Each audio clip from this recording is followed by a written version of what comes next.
नमस्कार दोस्तों, वापस से स्वागत है आपका एक नई वीडियो के अंदर। और इस वीडियो के अंदर हम लोग बात करने वाले हैं यूपी ग्राम पंचायत चुनाव 2026 के अपडेट के बारे में। यानी कि अगला जो ग्राम पंचायत चुनाव होने वाला है वो कब होगा, उसकी जो तारीख है वो आ चुकी है, किस तरीके से चुनाव होने वाला है, चुनाव में क्या प्रक्रिया चलने वाली है, इन सारे मुद्दे के ऊपर इस वीडियो के अंदर हम लोग बात करेंगे। तो वीडियो को इन तक ज़रूर देखिएगा, ध्यान से देखिएगा और चैनल को फटाफट सब्सक्राइब कर लीजिए। इस चैनल पे अब आपको पंचायत से रिलेटेड सारी जानकारी मिलती रहेगी, जो भी योजनाएं आने वाली हैं उसकी जानकारी मिलती रहेगी।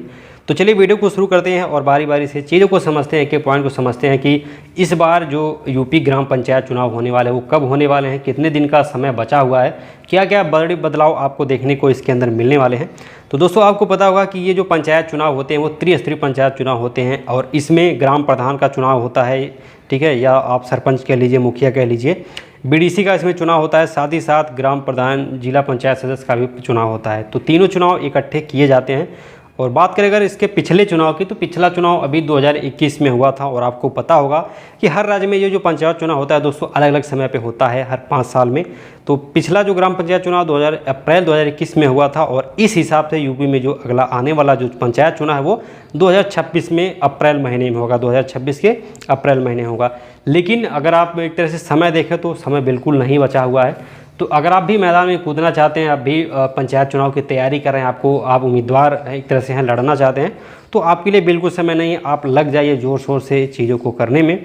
और दोस्तों इस इलेक्शन का जो पंचायत इलेक्शन होता है, इसका जो मेन पर्पज़ होता है, इसमें जो भी नवनिर्वाचित प्रधान होते हैं वो गांव के लोगों को अच्छी सुविधा दे, ठीक है, गांव का विकास कराना मिलाजुला करके इनका मुद्दा होता है। सरल शब्दों में अगर हम लोग कहें तो स्थानीय ग्रामीण पंचायतों की जिम्मेदारी जो होती है, जैसे स्वच्छता हो गया, सार्वजनिक स्वास्थ्य, सड़कें निर्माण, अच्छा पेड़ गाँव में पेड़ लगाना, ग्रामीणों के लिए अच्छा स्वच्छ पेयजल की व्यवस्था करवाना, शौचालय की सुविधाएँ करवाना, चिकित्सा सहायता जैसी चीज़ों का ध्यान रखना, ये सारी जिम्मेदारी जो होती है वो एक ग्राम प्रधान की होती है। और बात करें अगर पंचायत की, तो पंचायत में देखिए एक से कई गांव हो सकते हैं। किसी पंचायत में 1 गांव होते हैं, किसी पंचायत में 2 गांव, 3 गांव, 4 गांव होता है।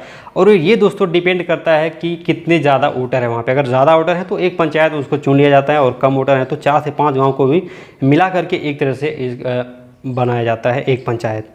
तो फिलहाल में अगर बात करें एक तरह से पंचायत चुनाव की, तो 2025 के लास्ट तक चीज़ें सब कुछ बदल जाने वाली हैं और 2026 के अप्रैल में ये चुनाव होने वाला है। तो अभी आपका 2024 चल रहा है और ये अप्रैल आपका बीत चुका है।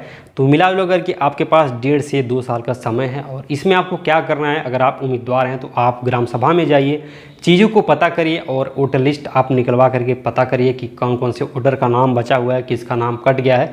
तो आपके अपने जितने भी वोटर हैं तो उन सबके आप संपर्क में रहिए, लोगों के बीच अब जाइए, अब माहौल आप बनाना गाँव में शुरू करिए।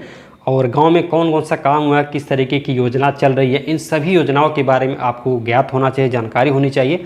और लोगों के बीच आप अभी से आना जाना शुरू कर दीजिए।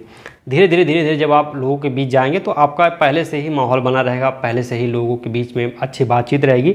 तो आपको जो चुनाव एक तरह से नज़दीक जब आ जाएगा तो आपको कम ध्यान देना पड़ेगा लोगों के बीच में। तो अभी से आप लग जाइए, अभी से तैयारी अच्छे तरीके से अपनी तेज़ कर लीजिए। अगर आप भी ग्राम पंचायत चुनाव 2026 में मैदान में उतरने वाले हैं तो साथ ही साथ ग्राम सभा के अंदर जितनी भी योजनाएं होती हैं, जो भी काम होते हैं, उनके बारे में आपको जानना बहुत ज़रूरी है, ताकि जब आप जानेंगे तब आप लोगों को दूसरे लोगों को बता सकते हैं। जैसे कि आपके गांव में कितने लोगों को आवास मिला है, कितने लोग ज़रूरतमंद थे जिनको आवास मिला है, शौचालय किनको किनको मिल चुका है, शौचालय किनको अभी मिलना बाकी है, उसकी लिस्ट कहाँ से मिलेगी, और नरेगा के अंदर कौन से काम हो रहे हैं। और साथ ही साथ बात करें अगर 15वीं वित्त राज्य वित्त की, जिसमें नाली, खड़ंजा, हैंडपम्प, रिबोर, स्ट्रीट लाइट, ये सारे काम आते हैं, वो अभी तक कहाँ पे कितना काम हुआ है 3 से 4 सालों के अंदर, ये सारी डिटेल आपके पास होनी चाहिए अगर आप 2026 में पंचायत चुनाव लड़ना चाहते हैं। और इस काम को आप एक तरह से देख करके, समझ करके, लोगों के बीच जा करके, अगर काम नहीं हुआ है, धरातल पे काम नहीं हुआ है, कागज़ में काम हो चुका है, तो उसकी लिस्ट आप लेकर के लोगों के बीच जा करके प्रचार कर सकते हैं और वहाँ पे आप अच्छा अपना इंप्रेशन एक बना सकते हैं। और ग्रामीण क्षेत्र में लोगों के पास इतनी जानकारी नहीं होती है कि उन्हें ये पता चल सके कि गाँव में कौन सा काम हुआ है, कौन सा नहीं हुआ है, कितना पैसा आ रहा है, कितने का काम हो रहा है। तो अगर आप प्रधान उम्मीदवार हैं तो आपको ये जानना ज़रूरी है। आप लिस्ट ले करके आप लोगों के बीच में जागरूक हो सकते हैं। लेकिन यहाँ पे समस्या ये आती है, अब आपको लिस्ट मिलेगी कहाँ से? कुछ चीज़ें तो पोर्टल पे उपलब्ध हैं जहाँ से आप ले सकते हैं, लेकिन अगर आप बहुत ज़्यादा परेशान हैं कि ये चीज़ें कहाँ से आपको मिल सकती हैं, तो आप हमारी संस्था से संपर्क कर सकते हैं। हम आपके ग्राम सभा में जो भी काम हुए हैं, चाहे वो नरेगा के अंतर्गत कच्चा काम हुआ हो, चाहे वो 15वीं वित्त के अंतर्गत काम हुआ हो, नाली, खड़ंजा, हैंडपम्प, रिबोर, स्ट्रीट लाइट का, ठीक है, कोई प्राइमरी स्कूल है उसकी डेंटिंग पेंटिंग हुई है, यानी कि जो भी काम हुए हैं, और साथ ही साथ आपके ग्राम सभा में कितने लोगों को आवास मिला हुआ है उनकी सूची अगर आपको चाहिए, कितने लोगों को शौचालय मिला है उनकी सूची चाहिए, पेंशन कितने लोगों को मिल रहा है, अगर आप इसकी सूची देखना चाहते हैं, इसकी लिस्ट देखना चाहते हैं, किनका नाम है किनका नाम कट गया है, तो ये सारी जानकारी हम आपको प्रोवाइड कराएंगे। कुछ थोड़ा सा मिनिमम चार्ज उसका लगेगा और ये सारी जानकारी हम आपको प्रोवाइड कर देंगे। सब कुछ PDF मटेरियल में आपको मिलेगा। तो आप दिए गए नंबर पर संपर्क करिए, आपको सारी जानकारी मिलेगी। आपकी ग्राम सभा में जो भी काम हुआ है अभी तक, जो पिछले 3 से 4 सालों के अंदर जो काम हुआ है, कच्चा काम पक्का काम, A to Z सारी डिटेल आपको मिल जाएगी। तो इस नंबर पर आप संपर्क करिएगा और उसको लेने के बाद से आप उसका प्रिंट आउट निकलवा करके अपनी ग्राम सभा में लोगों के बीच जा करके अच्छे तरीके से चीज़ों के बारे में बताइए।